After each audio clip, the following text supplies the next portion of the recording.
So I'm here to talk about environmental graphic design. What is environmental graphic design?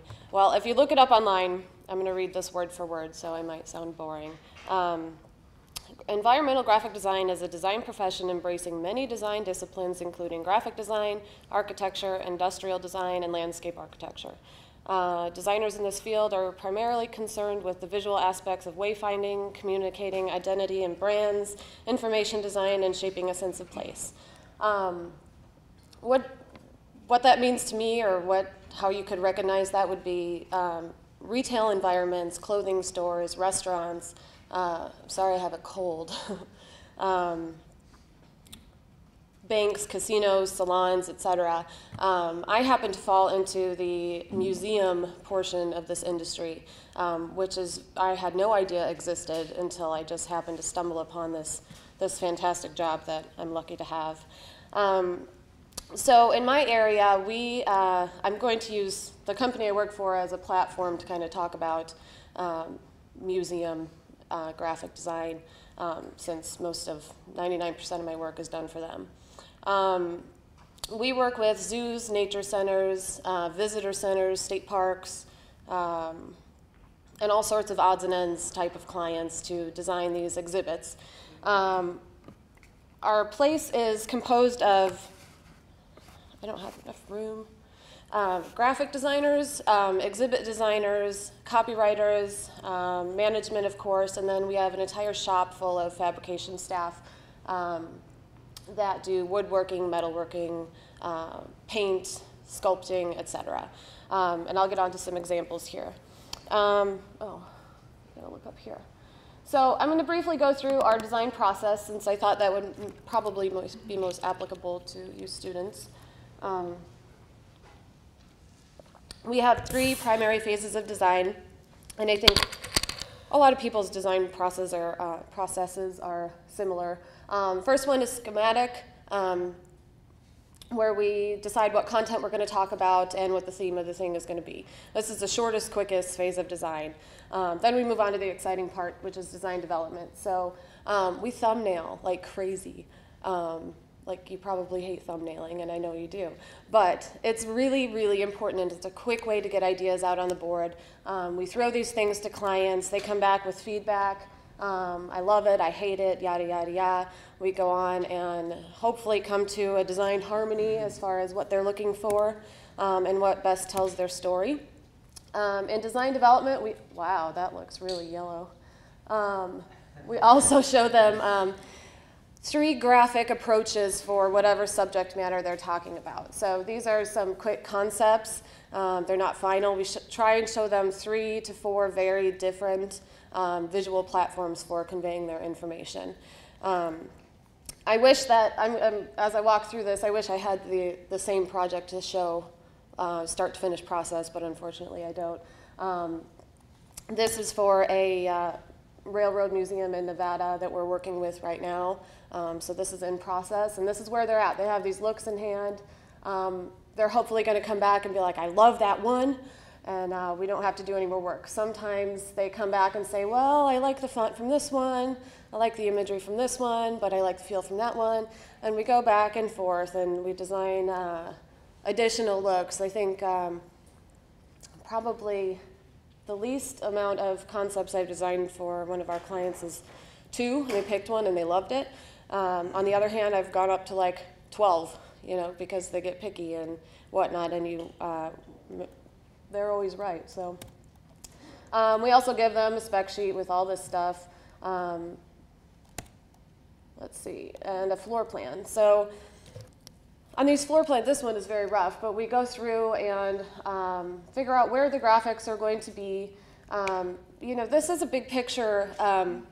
I don't really become a graphic designer in this design process up until final design. We look at ourselves, copywriter included, graphic designer and exhibit designer, as a design team. So we don't kind of separate ourselves and say, okay, I'm going to go do the graphic looks, and the exhibit designer is going to go do the floor plan, and this and that.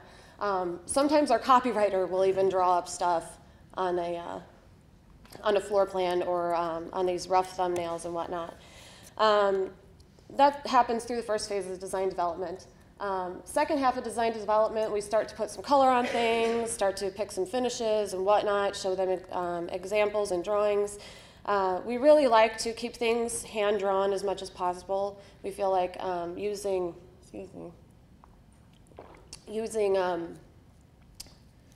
the modeling programs, a lot of times the renderings start to look kind of cold and have less personality. When we do use those, we use things like SketchUp, and we'll go in and kind of do some marker on top of it, things like this. These examples I'm showing you are for a client in Florida for Polk County Discovery Center. By the end of design development, we've come to a conclusion on the graphic look. We develop a hierarchy, and this hierarchy represents different levels of interpretive copy. So we generally start with a gallery introduction. It doesn't always look like a rectangle or like these that you see on this screen here. We move on to area introductions, sub-intros if necessary, primary panels, secondary panels, etc. As in your designs, you have a hierarchy of typefaces generally, you know, title, subtitle, callouts, etc. This is kind of that same hierarchy blown up into a bigger picture. We set the typefaces in stone and the colors, and we move on to final design where we have a lot more detail into the renderings and whatnot. And this is kind of, a lot of times clients will take these and try to raise money with them. Many of our clients are state parks or have federal funding or pay for these projects with donor money, etc. So unfortunately, they're not your corporations or private companies that really have a ton of money to spend usually. So we have to kind of help them get those grants here and there through the use of promoting what they want to do. So these are some final design renderings. We also do technical drawings to show them how it's all going to be built. And now we'll get to the fun stuff. I'm going to go through these projects briefly. I have no idea what I'm at on time. Okay. This is for Challenger Learning Center in Woodstock, Illinois. This was designed and created probably about 5 years ago. The environmental aspects of this project that you see are, you know, all of the signage, the banners, and even the moon motif coming down from the ceiling. So this is where it becomes very important to work hand in hand with the exhibit designer and copywriter in unison with the graphic designer, because you're all designing the same thing. You're working towards the same goal. The unique aspect of this project, this client wanted us to, this is a space or solar system based center, and they have a space simulator, a spaceship simulator that is like the big wow and attraction for people. So they wanted us to design something to keep people busy for 45 minutes while they wait. And this is what we came up with, this game table. And kids just ate this up. Each of the questions on this table ask a question, and you have to actually go out into the gallery space and find the answer on one of the other panels.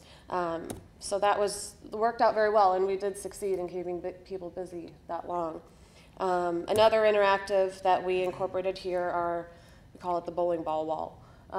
This is how heavy is a bowling ball on Earth, pull the string, normal weight. How heavy is it on Jupiter, which I can't remember, but I believe it's extremely light on Jupiter. And then on Pluto, which is so heavy you can hardly lift. Well, actually, I got those backwards because that kid is lifting Pluto. Pluto's light, Jupiter heavy. All right, next project. This is for Grand Bay National Estuarine Research Reserve. We do a lot of work with National Estuarine Research Reserves, and we call them NERRs, N-E-R-R, for short. Try and put that title somewhere over and over again. This is a project we recently completed and we're very proud of. We haven't gone in and taken those fantastic professional shots just yet, so I apologize for the photo quality. This was all about interpreting and telling the story about saltwater life versus freshwater life, aquatic life in the surrounding area. This side is freshwater, and what we did for kind of a visual centerpiece, I wish I had had a floor plan here. The visual centerpiece of this gallery is kind of like a giant circle, okay? And this is on one side, and then saltwater is on the other side. So for these eye-catching displays, we used hand-painted mural, which we photographed and then reproduced into a graphic. And several of these illustrated cutouts for lots and lots of layering. We like to layer graphics quite a bit. The big difference that I found between going on from flat print design into environmental design is that you have to constantly think in 3 dimensions, not 2. Nothing is ever flat. Can I put that title on there with dimensional letters instead of just having it printed? How can I break this up into pieces and layer it? Blah, blah, blah. So this is one of our final design renderings for this exhibit. We had lots of organic shapes and curves, and it kind of took on the concept of the movement of water. That was part of our inspiration for this. There's the actual installed exhibit. So we try and show the client exactly what they're getting ahead of time so that there's no surprises. Like this is several layers, dimensional letters, etc. Here's another one. An actual exhibit. You see on this one, that's my placeholder title. What is that? And it ended up being what's so special. All right. We also try and incorporate as much interactivity as possible, or mechanical interactives. This is a pull-out wall. It slides into the wall back and forth. Kids love to play with things. And we find that the biggest challenge we have as far as keeping people engaged is technology, because clients want touch screens and they want video and they want all these games and etc. But when it comes down to it, and we've done research on the matter, kids like to play with physical things, more mechanical interactives than they want to touch a computer screen. So interesting. That's the way it is in the industry. For example, this little kiosk over here on the right is a mechanical interactive. You hit a button and the picture shifts inside. Extremely simple. Kids eat it up. It's amazing how entertaining it is to them. All of the illustrations and graphics and everything you see here were all done in-house. We're lucky to have a couple of really talented painters and illustrators on staff. This was hand-painted. Here's some of the illustration work. So one of the reasons I really love this company is because I'm not just, I don't have to just sit there at a desk for 8 hours a day and do only graphic design. I get to draw and paint and work in the shop and so on and so forth. Travel, go on installs, manage projects. So it's kind of like an art person's dream to work here. This is another project in Highwood, Illinois. Up north for Fort Sheridan Nature Preserve. This project was interesting because half of this preserve was used at one point, I believe, as a military base or something military related. So half of the story on this job was about aspects in the military. The other half was about natural history and interpretation of the flora and fauna in the area. We do things like this, create detailed maps. One aspect of environmental design you might notice when you're walking around St. Louis or Chicago, they've got sometimes these kiosks with maps and everything. That's environmental graphic design. Another simple mechanical interactive, we call this a spinner. So kids just spin that graphic around and learn their little hearts out. For this, we created a giant, oversized red-tailed hawk nest.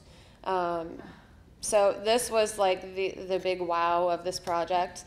We had to work with engineers, and more often than not on these projects, we also work with architects, landscape architects, scientists, historians, who else? Archaeologists. I mean, all sorts of professionals in those categories. So this is the inside of the nest, and it's designed to be a pavilion-style outdoor classroom.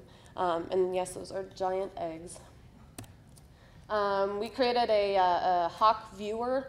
What this does is you can look through the binoculars and it's a play on what you would see if you had a hawk's eyesight. So, it's intensely magnified. We refurbished this weapon of some sorts. I don't know the name of.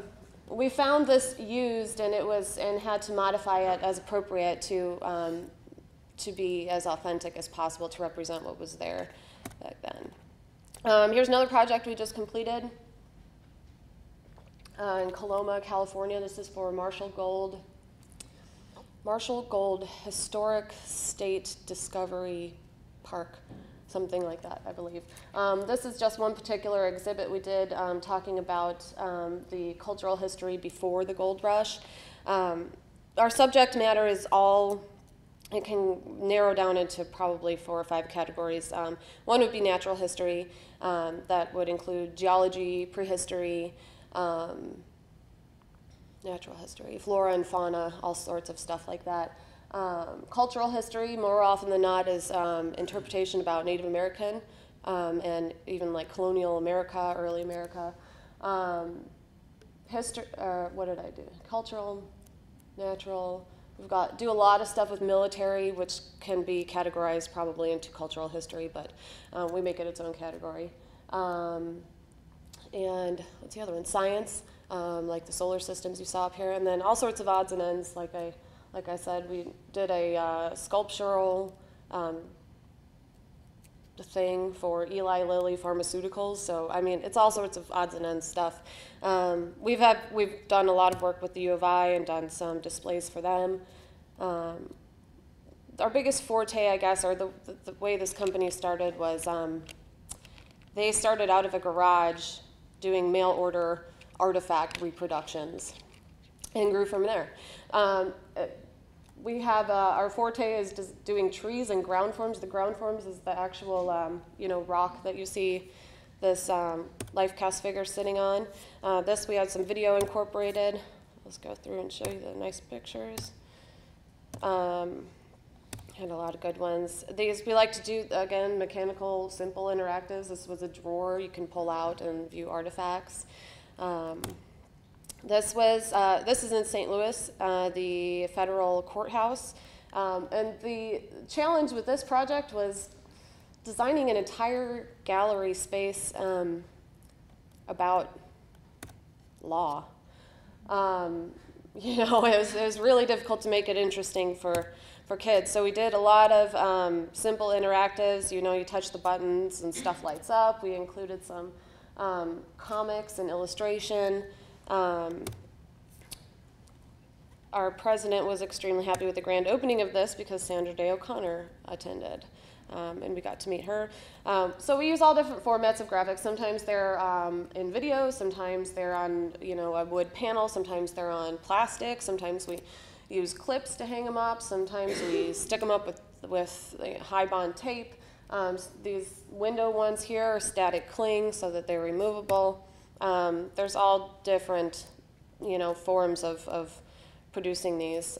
These are simple interactives as well that light up and make sounds. This is a project we're working on right now, and I just am in love with the illustration on this. That's why I'm showing it. This is for a zoo in Carlsbad, New Mexico. And we're doing custom illustrations for 65 species. So yes, it's a lot of illustrating. And the amazing thing is our illustrator is extremely talented painting, but a lot of these he did using tablet in Photoshop, which is so I've got a handful of those here. And I believe that's the end. I guess what I want you guys to take away with this, what you can expect to learn going into this particular field is one, to think in 3D rather than 2D. 2, it's all about the interpretive story. It's not about what looks the coolest. It's how can you give the client the most bang for their buck and get visitors to walk away remembering the bigger picture of the subject matter. And 3 is materials. You're going to learn all about woods and metals and characteristics of large format printing. You're going to learn all about different finishes and laminates and and plastics and paints and sealers and, I mean, all sorts of stuff. So it kind of combines a little bit of every field of art into one, even just for graphic design here. You learn all about the carpentry, the metalworking, the processes, etc. So that's what I've got. I don't know where I'm at on time, but thank you.